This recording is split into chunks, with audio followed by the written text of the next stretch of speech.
Hi friends, welcome back. It's Carrie from Stretch to TV, and today we are live. It's Saturday. It's a wonderful, rainy Saturday in Chicago, and I am super excited for today. I hope that you guys will come online today and ask me some questions because I'm not really sure which direction to go today. I think I'm going to start off talking a bit about the difference between Kihara and yoga because this has come up a lot this week. I've had some clients who brought it up in their, as they were telling me about their bodies and how they found me. I've had some clients come, not just some, a lot, like maybe a dozen or more, probably more over the years, who have actually started their flexibility training in yoga and got really discouraged.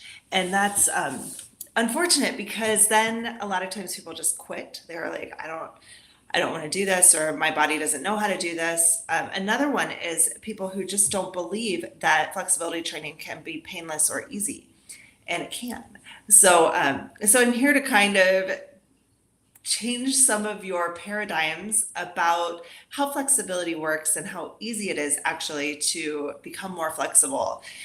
And it doesn't have to be so extreme, right? Like, I think some people go to their first yoga class not understanding that yoga is not really an entry-level sport. It can be if you find the right studio, like if you find the right teacher or the right place, somebody who can be really patient with you, or someone, a class that's really structured for beginners, then you could be okay. But the problem is that most people aren't approaching yoga, or they're not entering their yoga class in that way. They're going to the yoga class that's provided at their gym, maybe, or deciding to go on a yoga retreat for a week when they've never really done yoga before. And the next thing you know, they're injured. I have one client who has had back pain specifically from a yoga retreat that he went on, where an instructor just pushed him a little bit. It knocked him down to the floor, and he has had problems ever since with his back. Now, that's not what we want, right? That's not the plan. And that's definitely not any yoga teacher's dream, right? That's not what they're going for. So my goal today is to kind of show you that there is a middle ground, that you can really enjoy yoga, but sometimes you'll want to remove your blockages. Now, the first thing that I want to talk about is that exact thing. We have compensation patterns in our body that are built, that are created from our bodies as a survival mechanism. So, like, imagine that you were walking on the street and you stepped on a curb in a funny way and you twisted your ankle. Well, your body wants to make sure that you can continue to get home. That's a survival mechanism. So you got hurt. That's unfortunate. But if you got hurt and your body didn't know how to recover from that quickly, then you'd be stuck there on the street, which is fine if you have people there to help you, but not so fine if you're in a fight or flight kind of situation. And your body doesn't really know the difference, right? So you twist your ankle. It could be bad, right? Like, it could be even like you broke it, or like, something really horrible happened. But then what ends up happening is that you learn how to limp your way home. Maybe you step in a different way, or maybe you grab a stick or something that can help you, a crutch, something. Your body creates these different pathways to make sure that you can actually get home. Right? So we have these compensation patterns that are built up over time. Some of them are really good. Like, you have a compensation pattern that you've built up around riding a bicycle, because when you ride the bicycle and you lean to one side, you fall over, that hurts, and your body creates a compensation mechanism so that when it feels you lose your balance, it tilts you the other way, right? And then you fall over that way, and then your body creates another pattern. Eventually you learn to go like this. But no one, I'd be hard pressed to find anybody who didn't lean to the side and fall over the first time they rode a bicycle, at least to each side. And eventually your body knows how to correct those patterns. So it's kind of funny. I actually, when I was a kid, I taught the neighbor to ride her bike. And I was so proud of myself for teaching her to ride the bike. But the reality is I didn't teach her anything. I just was there to help her body create compensation patterns. So that moment when your parent is like, you're riding your bike and your dad finally lets go of the back of the seat and you're taken off and you don't even know that he's not holding on anymore.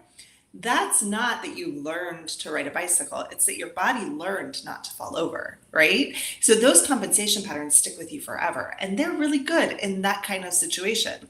But sometimes you get compensation patterns that are from all sorts of other things. Like maybe you got in a car accident, or maybe you fell out of a tree, or maybe you fell down the stairs, or maybe you had some sort of major trauma or abuse or anything that can shut you down, right? Sometimes it's trauma from like surgery or from, medical conditions. Sometimes it's your body creates barriers because you have emotional distress, right? So maybe you had like a breakup or you got fired from a job, or you had some emotionally abusive situation, and so you close down and everything gets tight here and you close yourself off, right? There can be those kind of things as well. So say you have all these compensation patterns built up. Well, the more active you are, the more those compensation patterns happen. So I don't know if you've noticed when you go to a yoga class that the people who are flowing easily through the yoga class are usually people who are already built to do yoga. It's the same thing as like the person that you see on the cross country team who's built like a stick, like a totally straight up and down, who can run forever. And it just seems like he's always been able to do that. Sometimes there are people whose bodies don't have that many compensation patterns. And so yoga feels awesome to them. I'm not one of those people. I mean, I like yoga now. I can do it now that I've removed a bunch of my compensation patterns with resistance stretching. But in the beginning, when I tried doing yoga, I just ended up hurting myself a lot and feeling really discouraged because I couldn't get into any of the poses. So if you notice that like you're in the yoga class and you're the person like in the back corner, like trying not to fall over or wondering if you're going to hurt yourself or panting because you're like in so much pain, you don't need to sit through the pain like that. You may just need a little bit of a middle ground, like an entry level sport like resistance stretching, where you can actually remove those barriers. Then once you remove the barriers, then you can do it. It's kind of amazing, you know, it's kind of amazing, especially some of the balance poses. Like I think maybe we'll go to the mat and do some things today just to explore, like maybe something like tree pose, which is a common entry level yoga pose. What's another one? Downward dog. Let's do a little bit of that today.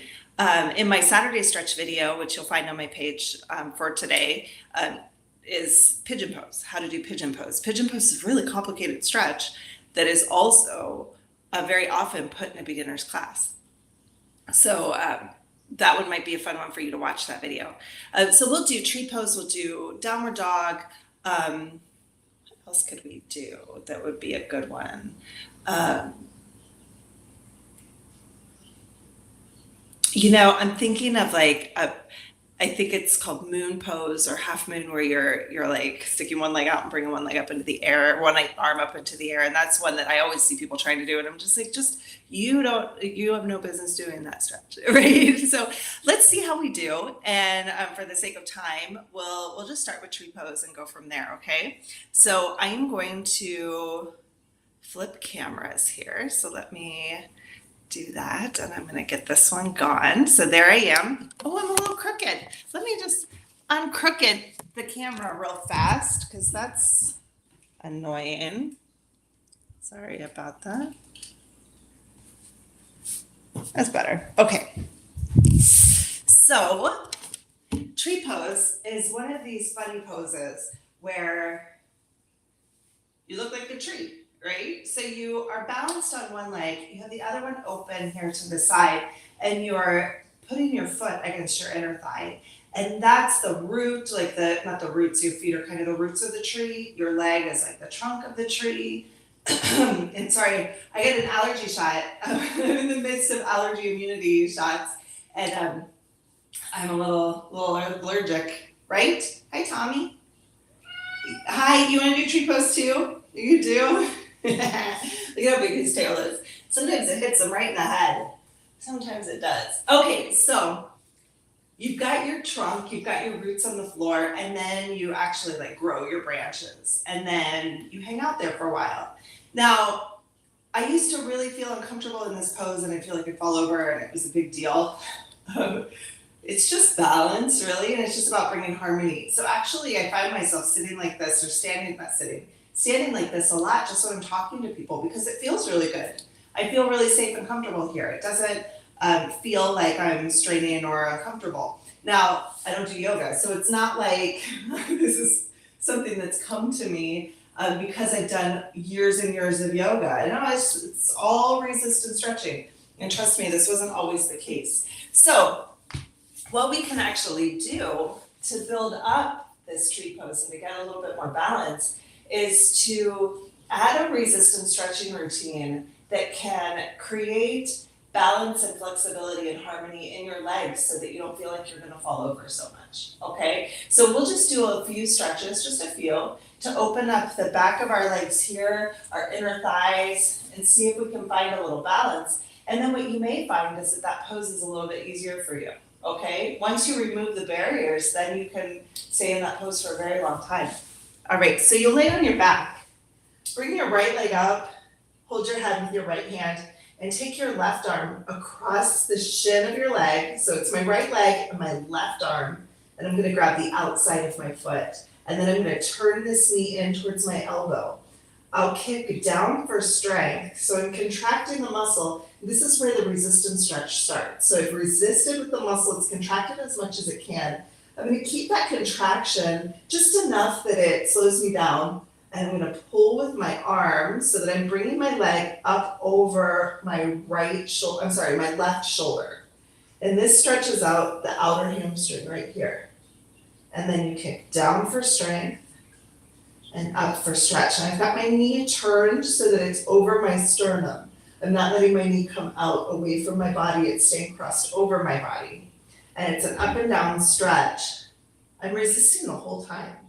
So my leg is always kicking down, my arm is always pulling up. And so on the way up, my arm is winning, and on the way down, my leg is winning.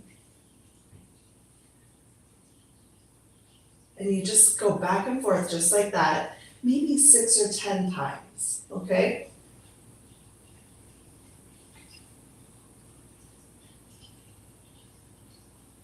We'll do one more. All right, and then let's switch sides. So I'm just gonna switch my hands. I'm holding my head now with my left hand. I'm gonna bring my left leg up, take my right arm, cross it over my left leg, and grab the outside of my foot. Now, if you can't reach this, you could use a strap. You just hold the strap around your foot and hold it with your hand, okay? So I've got the outside of my foot with my right hand. Now, this is important. I wanna twist my knee in towards my elbow, as far as it'll go. It might not go very far, that's okay. Just do as best you can, okay? And then kick down for strength. So I'm kicking my heel down towards my glutes. And then I'm gonna use my arms to pull me up. Now this is a resistance stretch, remember? So I'm resisting the whole time. And I just go back and forth just like this. So down for strength and up for stretch.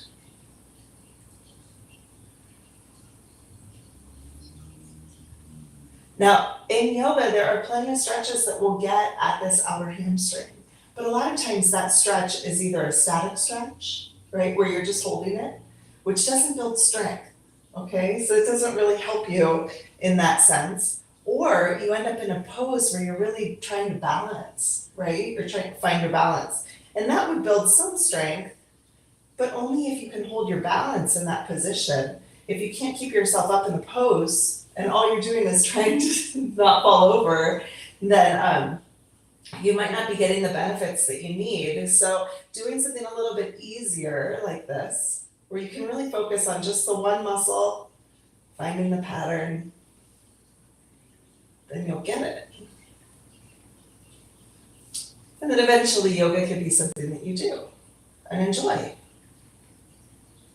All right, I want to do another stretch. This one's for your inner thighs, because of course, if we're gonna do tree pose, we're gonna have to open our legs, right? So you put your elbows on your knees and squeeze in. It's just a basic butterfly stretch. And then I'm gonna use my arms to open me up.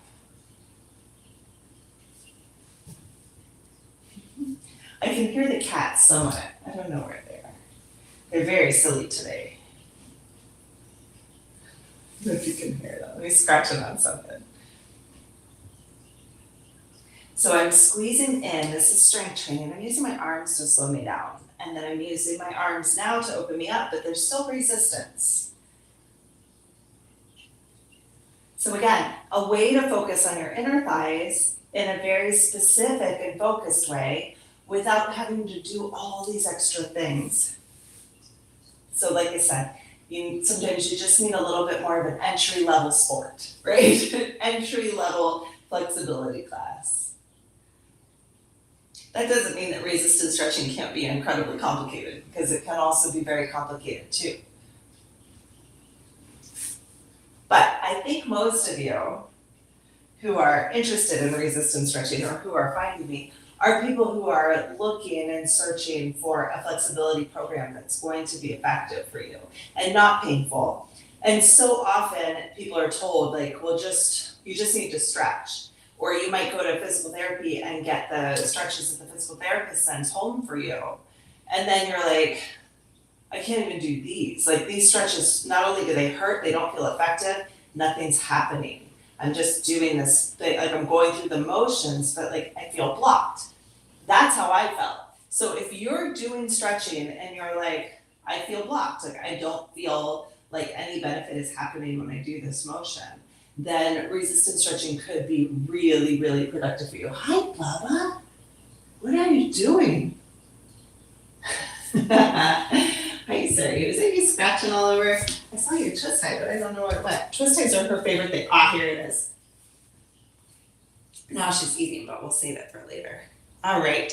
So just after doing those 2 stretches, getting really activated through the outer legs, the outer hamstrings, and the inner thighs, then you may notice that it's easier for you to balance on one foot. And that's the first step to tree pose, okay? So all you wanna do is find that balance on one leg. Maybe putting your foot on your ankle here, all right? Then if you feel comfortable, you could bring it up a little higher, right? It helps if you add a little pressure between your foot and your inner thighs, so you can add resistance in that way to feel really strong and stable. Your knee open to the side as far as it will go. I mean, there may still be some other blockages, like sometimes it's your quads that are keeping you from being able to open up here.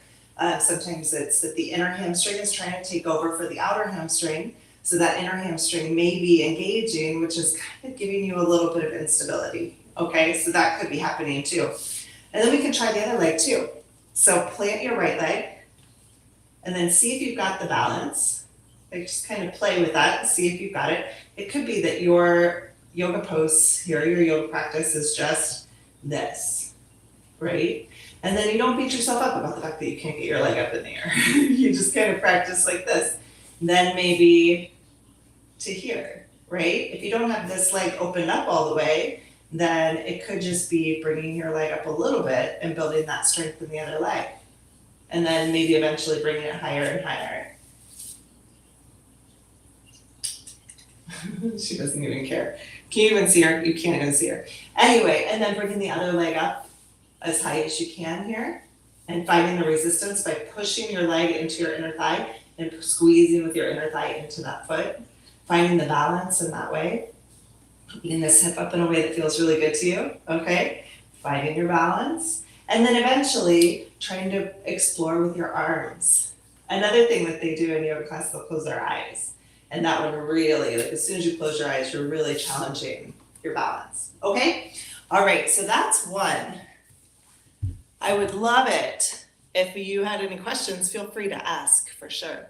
Now, another one that I want to dive into is downward dog. Now, downward dog is this stretch here, like this, and it's expected. It's not expected. It is the goal in yoga to have your heels on the floor, and that can be really hard for people sometimes. And so sometimes they'll walk it out like this, which is kind of a resistance stretch, but more than anything, a ballistic stretch. Now, ballistic stretches are like, remember the baby Flash dance when she's like, and she's like doing this motion over and over and over again?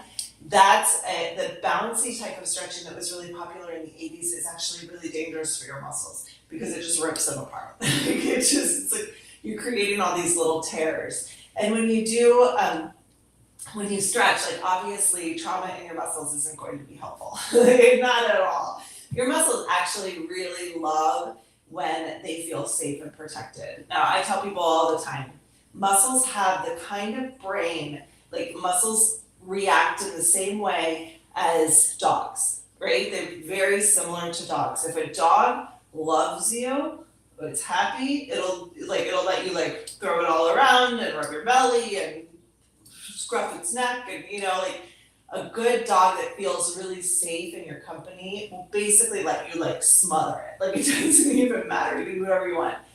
But a dog that's been scared or abused or hit many times, like that, that has just been neglected, whatever, is gonna act a little bit differently, right? It's not going to, doesn't trust you, just doesn't trust you, right? So if you have a dog that's been abused and you bring your hand up to like scruff its neck or something, it thinks you're gonna hit it, then it's going to react and it's gonna recoil, it's gonna like get away from you, it's going to be repulsed, right? It might even attack you, right? Like it's not gonna be your best friend, right? So when you approach an animal like that, like if you've ever had an animal that's been scared or has had trauma, then it's gonna need a little bit of extra care, a gentle touch, right? Surrey was like that. Surrey, the orange and white cat that you saw earlier.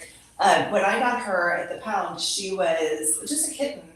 But what they would do at this Humane Society place is they would have the kittens in cages, and then they had these rooms that you could take the kitten into, and then people would play with the cat or whatever and see if it was a good fit, and you could like hang out with the cat for a while. Well, before I went in with her, they had her in there with like a toddler, and she was just scared out of her mind. I mean, just like absolutely terrified.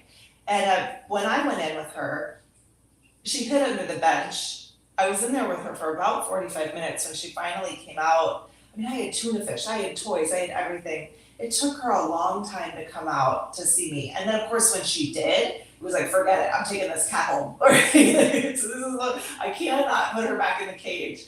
So Surrey was like that for a long time. And she is now about 6 years old and just at the point where she likes to sit in my lap and cuddle and stuff. Like she really hates it. She doesn't like for me to pick her up at all. She needs a little extra care, right? And your muscles are just like that, right? Just pretend that your muscles have been like totally like smothered by a 2-year-old that doesn't understand that cat's tails are fragile. Those are your hamstrings and your calves for today. So with that in mind, instead of stretching your calves in downward dog, let's stretch them in a gentler way up on the wall.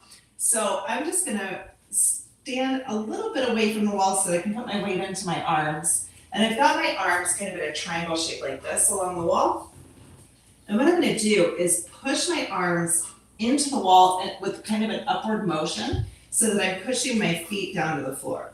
Now in this position, I don't feel my calves at all. Like I don't feel them in an uncomfortable place. If you did, you could come in a little closer, that might feel better. Okay, you just find the place that feels best to you.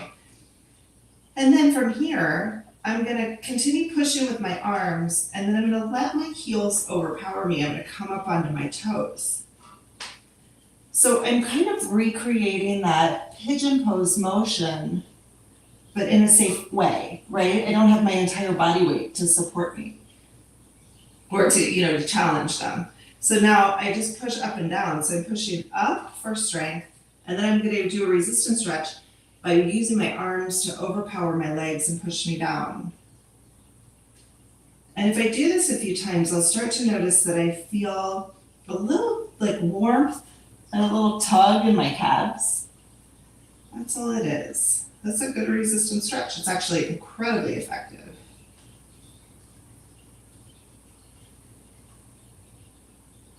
I'm gonna do that a handful of times because I really want to get those muscles warmed up. And so what's happening here is as I come up like this, the calf muscles are shortened. So I don't know if you can see them, but they shorten up. And then as I push down, they lengthen. It'd be really cool if you could see that happening. So they're short here and then lengthen.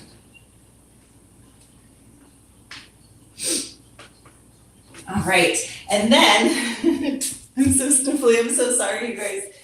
I am on like so many allergy medications for these shots too, and I've got bruises all over my arms. But it's gonna be great in June. Like I'm gonna get there. All right, now let's stretch out our hamstrings. So you lay on your back and grab the ball of your foot with both hands. So this is a different hamstring stretch than the one I did earlier. So you kick down for strength, then you pull up for your stretch. And you just go back and forth just like this. And you could also use a rope for this. It's totally fine. If it's hard on your neck, you bring your head down, that's fine. You could use pillow, whatever works. And with this stretch, what I'm doing is I'm resisting, so I'm kicking my heel down towards my glutes, my arms are winning, and then as I pull up, I start to feel this stretch.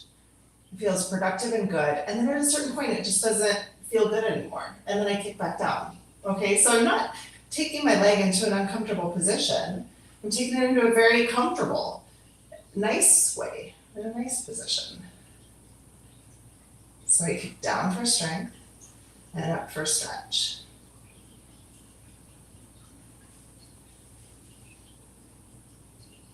And now I want to do one more thing because we're stretching our calves. So I want to get some fascia stretch in here too. So I'm just going to grab my leg behind like this and straighten my leg out all the way. I'm going to resist by pushing my leg into my hands here. Okay, and then I'm just going to turn my foot in circles. And this stretches all around the lower leg. It's pretty amazing. And this is not a muscle stretch. This is a fascia stretch. Fascia is like the skin on top of your muscles. It's the connective tissue. It kind of like connects everything together.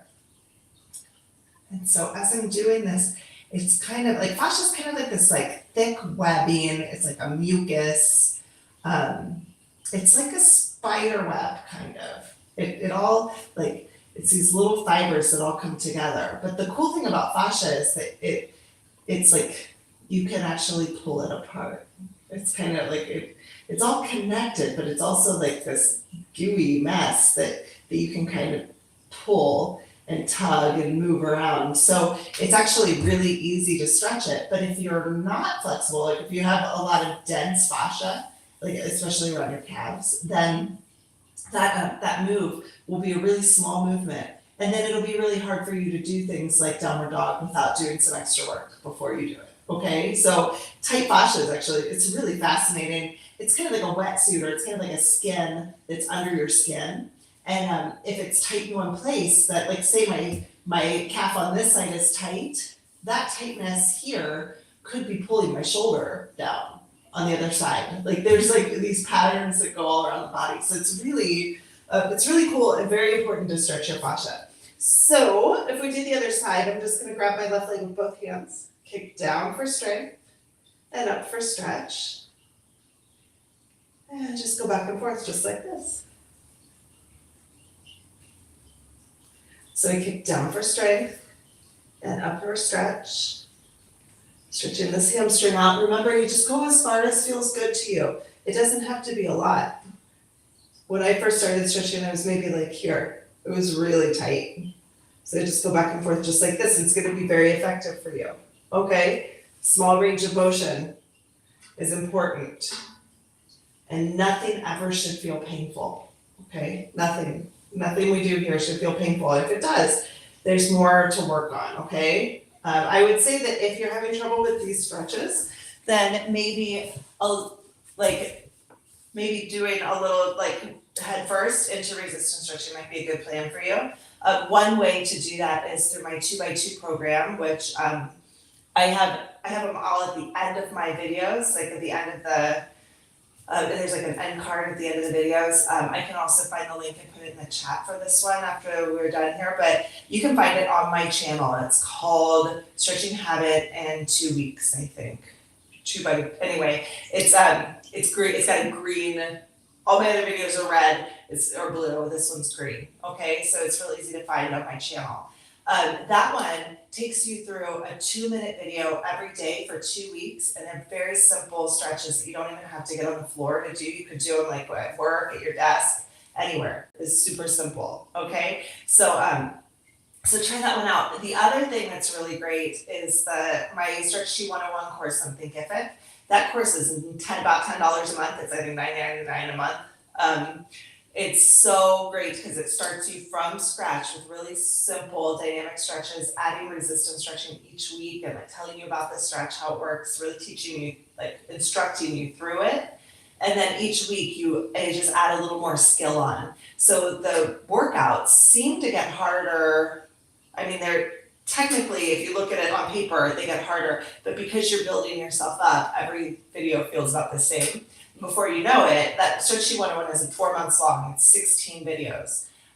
When you finish those 4 months, like you feel like you just started. Like it's kind of amazing. And then there's Stretch Sheet 201, which is all problem solving. Stretch Sheet 301, we deconstruct yoga poses, kind of like this, what we're doing today. And then Stretch Sheet 401, I haven't filmed yet, but that one's more of the mind-body connection and just making yourself like a more whole person through stretching. So that's pretty cool. Oh my gosh, we have a question. Do we have any resistance stretch moves for the pelvic floor itself, or are they only applicable for the surrounding muscles? Yeah, that's really an interesting question because we have just a couple ways that we stretch the pelvic floor, and we do that through breathing. So I'll show you that in a second. We'll do this, we'll finish up this downward dog pattern, and then we'll go right into that, okay? Thanks for the question, that's a really good one. All right, so what we need to do still is our fascia stretch here. So we're gonna come around in circles, just like before. I'm resisting and turning. And I'm just gonna turn the other way too, just to stretch out all that fascia. And then let's try out our downward dog stretch again. So here we are. Now, of course, this is gonna be easier because we're all warmed up. But we've also really removed some of the barriers, right? So we'll come up for strength here and then push down for stretch. And I like to keep moving through the stretch up and down. Feels better to me.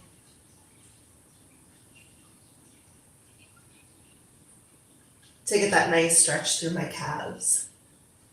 So you can see in this way, a resistance stretch like downward dog, if you're in a yoga class, could be a lot more beneficial than just trying to do downward dog over and over again in a way that doesn't feel productive to you or feels like you're doing it wrong, right? So check that out. Okay, now let's get to this pelvic floor question. So one of the stretches that we'll do for pelvic floor is one of the stretches I was doing earlier. It's this butterfly stretch. So first we want to stretch the groin muscles just to make sure that you're in a good place. So we're going to do just a basic up and down stretch, which if you've been watching, you've probably already done. All right, so we'll just do a couple. I'm squeezing in for strength, and then I'm using my arms to push me open for stretch, okay? So you can see that I'm stretching these muscles here, but not into the pelvic floor itself, right? Maybe there's a little fascia stretch in between, and that would be okay. So the next thing I'm going to do is I'm going to bring my legs in as close as they feel comfortable, and I'm going to keep resisting with my legs into my arms, but not a lot of resistance. I'm not straining.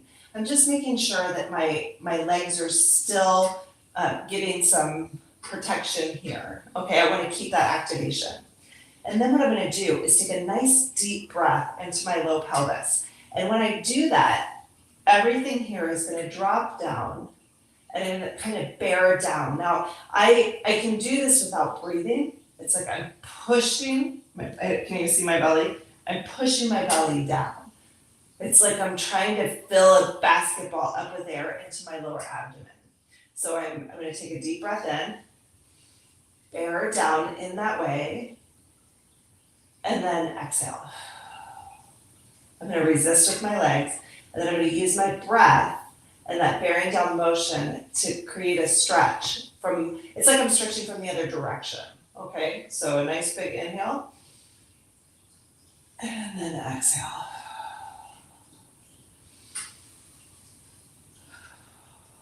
I don't know, can you see that?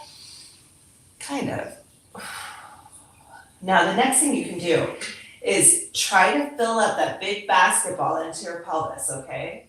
And then imagine it kind of like rolling around like this. And you might have a subtle movement It's just real subtle, right? You can breathe like normal, but you want that feeling of bearing down, okay?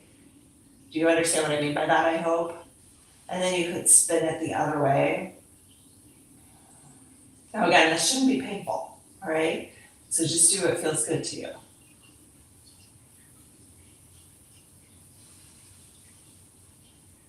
This is one of the best ways. One of the best ways I found to stretch out the pelvic floor. Now, I actually really find that my clients get more benefit by stretching the surrounding muscles and the connective fascia. So another stretch that I really love for the pelvic floor is actually an inner thigh. It's like a grand stretch that goes through your body this way, but actually kind of slings through the pelvis, right? Through the lower pelvis. So for this stretch, you're gonna bring one leg open to the side. I've got my foot turned so that the arch of my foot, the inner part of my foot here is on the floor, but the sole of my foot is actually in line with my leg, okay? And I'm straight line here. And then I'm gonna bring my arms over my head like this. Resist by pushing your foot down into the floor. And then try to pull your arms apart at the same time. And you just go back and forth. Now I'm interested if you can do this motion. If you can't, let me know. We'll switch it up, okay? And so what you do is you just go back and forth like this. Now you may notice that the stretch you feel is your inner thigh here, but also here. And that's a good sign because that's pulling this whole line through here. It's not like stretching two different muscles. It's stretching one giant fascial line. And that fascial line swings through your pelvis, okay? Now it would be interesting here too to also give that same feeling of kind of bearing down through your pelvis and see if that changes how the stretch feels, or if you find that there are any barriers that pop up there. Because really what we want to do is figure out like, okay, where are the barriers and how can we remove them? A lot of times pelvic pain or just instability or anything that's happening through the pelvis in that way, in my opinion, is because there's an imbalance somewhere in your hip structure, which we can actually address through the bigger muscle groups. And then once you get everything there balanced out, then your pelvis doesn't need, like your pelvic floor muscles don't need to resist so hard. And my guess is that you're asking because you're tight, not because it's too loose, right? That would, I mean, obviously, if you want pelvic floor activation, that would be awesome too. But what we want to do is figure out why is there a barrier, where is there a barrier, and why is your pelvis contracting the way that it is? Does that make sense? I hope so. I hope so. Let's do the other side. I actually have a full-length video that addresses this stretch. It's from stretch sheet 301 or 201. It's from 201. And it actually addresses the stretch and problem solves through the whole thing. It includes meditations and affirmations also for this muscle group and kind of explains how it works in a really detailed way. That one is really, really cool. I think it's labeled something about like CPPS or maybe even hard flaccid, like HFS syndrome. Look up that on my site. You should be able to find it, okay? So bring your arms up here again. You're gonna resist, try to pull your arms apart. This leg's out straight. You're on the inner sole of your foot, not with your foot flat down like this, but up. Push that leg down into the ground to get some activation here, and then try to pull your arms apart to get some activation through your torso, right? And then we're just gonna go back and forth. So from one side to the other, and here's where you find your stretch.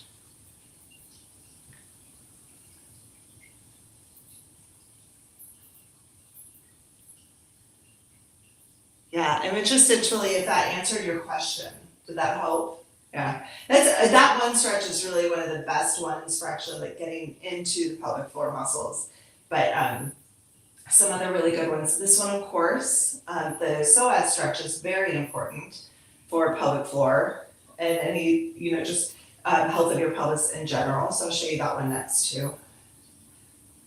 Okay, let's do one more. Good. All right, Truly says, my prime movers are in bad shape with messed up fascia and also lots of abdominal tension causing my CPPS, and I'm trying to figure it out. And that's how I got into resistance stretching. Thanks so much. I mean, I can't imagine going through what you guys are going through. It's pretty intense. But resistance stretching really can be very helpful. Now, most of you in the CPPS community understand too that there are different forms of resistance stretching out there. And one of them was built with not a lot of history working with people with CPPS. And it's by Nick Bartolotta, DCT. And he has come out recently to say publicly that he built the program without the knowledge that he needed, and he instructed people to use a lot of resistance. So I just want to really reinforce, in case you haven't heard or haven't watched his content recently, you do not need to resist hard. And I think people have this idea that if they're going to pull the fascia apart, that they have to rip it apart, or that they have to resist really hard. But you can imagine anything that's going on in your pelvis, nothing wants to be ripped apart. Nothing needs that much resistance. It doesn't need to happen, okay? So he's come out publicly to say that he's sorry that happened and that people are getting injured from it. But just be aware, especially when you're in this community. Okay, good, you know about his stuff. In this community, you want to make sure that you're resisting very lightly. So here's the Psoas stretch, and I'm constantly teaching this one, so maybe you know it already. But it's a basic lunge like this, and you've got one leg out in front of you. Now, the DCT program, you're at a 90-90 is what they call it. But I find that it's actually really better if you bring your front leg out about to like maybe 135, okay? So like a bigger range here, so that when you go into the stretch, you can get into this 90 degrees here while you're stretching the back. And then when you come back again, this leg comes back to 90, okay? So we're kind of like working in and out of a 90-degree angle, but not starting in the 90-degree angle, all right? Then minor resistance, and we talked about this a couple weeks ago or maybe last week. The resistance that you're giving should be like the kind of resistance that you use when you give someone a hug, like a gentle hug. Like imagine that you have somebody who's like having a hard day and you give them a hug, right? Not the kind of hug you would give to your best friend after you haven't seen them in many, many years and you're like, I'm gonna crush you. Not like that, right? Like the kind of hug that you give somebody who's like grieving or upset or, that really needs a good hug. Right? So find that resistance, gentle, or like, how you would be with a child, right? You don't want to crush them. There's nothing, you don't want to crush anybody. Don't crush your pelvis. Don't do it. So I'm pulling with this leg forward and being very gentle, and I feel this stretch here in the front of my hip. Then I'm going to use that leg to pull me back so that this leg comes back to 90 degrees. And you just go back and forth, just like this. Now, one way that you could change how your pelvis works is to think about whether you're doing an anterior tilt or a posterior tilt. So I'm going to go ahead and let my pelvis anterior tilt, which means that it's twisting forward and I've got a little bit of a curve here, right? So I'm going to go ahead and let that happen because it's very gentle and I want that movement in my pelvis. And this goes a little bit against some of the things that you've heard too, where you have to tuck your tailbone. That could make it really intense, right? So an intense stretch would be great if you really needed an intense stretch, but you don't need an intense stretch. You need your pelvis to trust you so that it will let go, right? So nice gentle stretch there. Let that anterior tilt happen. And then you could try a little bit of posterior tilt. But when you do that, by posterior tilt, I mean that you're turning your tailbone under, like you're tucking under like this. If you do an anterior tilt or a posterior tilt, you're going to notice that the stretch is different. Okay, it's a smaller range of motion for sure. I actually feel some activation through my quads, so that's interesting. It means that my quads need stretched, right? Like if you find a barrier, then you're like, oh, that's what I need to do. I need to stretch my quads. So in a resistance stretching routine, I would then go and stretch my quads. So we're just looking for the barriers to see if we can remove them, right? Oh yeah, you She said, I tried to go hard and it really backfired and I got delayed onset muscle soreness. Yeah. DOMS are actually, delayed onset muscle soreness is actually really common for resistance stretching. And my clients get it too, but it usually feels productive and good. Like most people are like, it's a good sore. It should feel like a good sore, but maybe for a few days you'll feel sore. If it's like bad sore, no, not good. And if you get flared up with your CPPS, then it's too much, right? It's really too much. The other thing that I notice, what is this? Yeah, it also hits my quads when I do a posterior tilt. I don't know if it's good. Yeah, it's not good if, I don't know if you're still talking about your quads, but it's not good when you do a posterior tilt for your quads to jump in, because it means that we're not activating the hip flexor anymore, that it's going into the quads. And so what's happening is a lot of people only know to do that posterior tilt and they think they're getting the psoas stretch. They're actually just stretching their quads. It's not, I wouldn't even call it a quad stretch. They're just kind of like engaging their quads. The quads are taking over, which is completely avoiding the psoas muscle. So if you don't feel that psoas muscle, it's not stretching. It's not effective. And then the one stretch that could be the life-changing moment, like the amazing stretch, is totally lost because you're not active, like you're not actually engaging and activating the right muscle, right? So like it's totally counterproductive if you feel your quad stretch. So I think that cue of the posterior tilt can actually be really detrimental, and it's not going to hurt you per se. I mean, unless you really overdo it, it's not going to hurt you, but it's not going to give you the psoas stretch. And really, like between the inner thigh stretch and the psoas muscle, those, in my opinion, the two main stretches that completely help CPPS.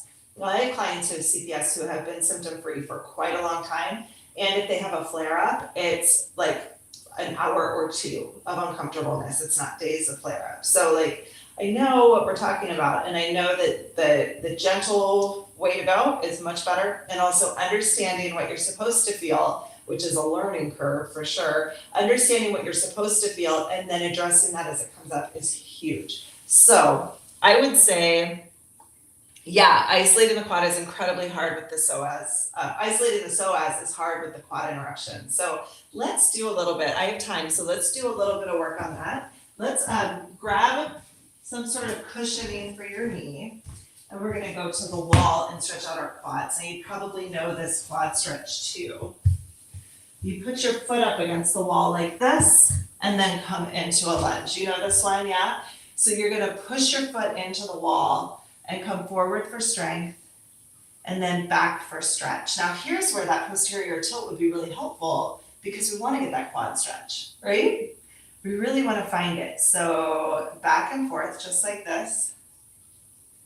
Tuli, I am so grateful for you today. Like, I can't even tell you, I started doing the live streams, starting it as my New Year's resolution in January, and I don't get people very often who are online. So it's so great. So grateful to have your questions. It's fantastic.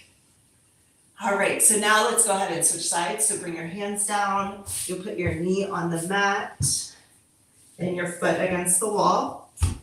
And come on up here. And then you'll push your foot into the wall, right, to get resistance. And then use that back leg to propel your body forward. Use your front leg to push you back into the stretch. Find some posterior tilt so you can get a good quad stretch. You want the quad stretch now. And we just want to go, again, gentle, right? You should be able to talk just like me. You should be able to move. It shouldn't be complicated. It shouldn't be intense. I mean, it might be a little intense, your quads, but you don't have to push too far into it. And I say that because the quad muscles, there are like, if I could put a person in the quads, like the person I picture when I think of the quads is Atlas, you know, the guy who's like holding up the world and he's all muscly, bald. He's a muscle man. Quads are like the muscle man of your body, so they are a little intense. You can give them that. Your psoas though is like, oh God, it's like a big fat ant who gives you hugs and cupcakes. Like that's the psoas muscle. Like it's gentle, it's soft, it's loving. It's like the hug of your body. It's the muscle that wants to just love you to death, right? Maybe not to death, but it's the muscle that like its whole job is to make you feel comfortable when you're in a bad way, right? The psoas contracts to pull you into a fetal position. So it literally gives your body a hug when you're sick, when you're in trouble, when you're in surrender mode, when you're grieving, right? The psoas contracts to pull you in so that you feel safe, right? So with that in mind, if we come back to our psoas stretch now after we stretch the quads, you may notice that the stretch is a little different. And even if you put that posterior tilt in, you'll be okay. But I'll tell you, the secret is to think of that personality of the psoas muscle, like that gentle hug feeling, right? It's the kind of like picking up a kitten feeling. It's that kind of resistance. It's not a lot. It's not a lot at all. Okay, so even now, putting that posterior tilt in, my quad stretch is taken out of the equation. I do not feel my quads anymore. And I can isolate the psoas muscle. Okay, let's try the other side too. Usually that feeling of resisting too hard in the quad stretch is just a mindset thing. Like you're trying to power, you're really trying to power through. And it's that feeling of like, if you go into that stretch thinking, I'm gonna be strong and powerful, I'm gonna lift the whole world up, and then you're gonna activate your quads, it's just gonna happen. So you kind of have to change your mindset. And so I tell clients all the time, like especially like my big, strong men clients who are like, I'm strong, right? Those guys, athletes, right? I have to tell them like, okay, you need to think about your dog when it was a puppy. Like just put that in your head of like what a puppy smells like, the smell, and their little bellies. You just want to like rub their little bellies, and they're so soft, and like when you pick them up, you have to be so gentle, right? Or like a newborn baby, you should be like, just put that imagery in your head when you do the quad stretch, when you do the psoas stretch, and the quads will not engage. Right? Because your body knows innately not to crush baby things, right? So those quads will not engage if you put that in your mind. And I know that sounds really esoteric and ridiculous, but it actually works. It actually works. All right. So I hope that was helpful. Let me know, Twilly. And if there's any other questions, let me know. Otherwise, I think we'll probably log off pretty quick. Because usually, I'm even more crooked. I don't know why this camera. I'm sorry about the crookedness. Anyway, yeah, so that's kind of the end of the. Usually, I only go to 9:30, so we're going a little long today, but I think it was really productive, and I'm happy, super happy to teach as much as I can. My whole world is about finding barriers and figuring out how to remove those barriers so that you can get back to like the person you used to be, right? I think so many times we think that the pain that we have now is permanent, that it's going to last forever, that you can't get back to the youthful feelings that you used to have. And I can tell you from my own experience, it's not true, not just in my body, but in my clients, in my experience teaching classes and doing workshops and things, that you can feel better. And all you need is the right instruction, the right tools, right? So I love resistance stretching. Oh, yes. She said, I did the stretch with you and it felt completely isolated. That's fantastic. Sorry, it's in a little delay. So sometimes I have to talk for 30 seconds before I get your message. That is really great news. That's great news. I'm not surprised because I know how it works, miracles, but it still always just makes me so happy when when it works. It never ceases to amaze me, this stuff. I love it. So I have to say again that I really would love it if you guys would dive into the 2x2 program. It is free. I will find that video for you and put it up. But if you're watching live right now, because otherwise it'll take time for me to put it in the chat. If you're watching live right now, just go to my main videos and it's green and it says stretching habit 2 minutes a day or something like that. It's a green background, so it's pretty easy to find.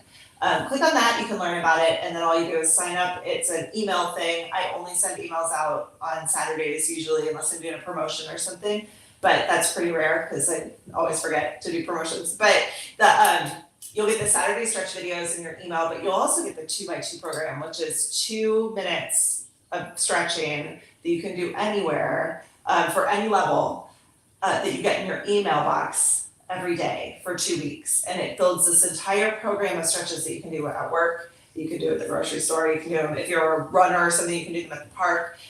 They're all really simple. You don't need special clothes or a mat. You just kind of need like a chair or a bench and your own body, right? So those are really, really helpful. And then also I have to say that the videos on my Stretch 101 course, which is in the description box below, and I'll also put that in the chat, are also really helpful if you're ready to dive into resistance stretching. And like I said before, those stretches start off at the very beginning, like basic. I have people who do those stretches that are like walking with canes, okay? Like you can do it, it's so easy. But also people who are athletes who do it too.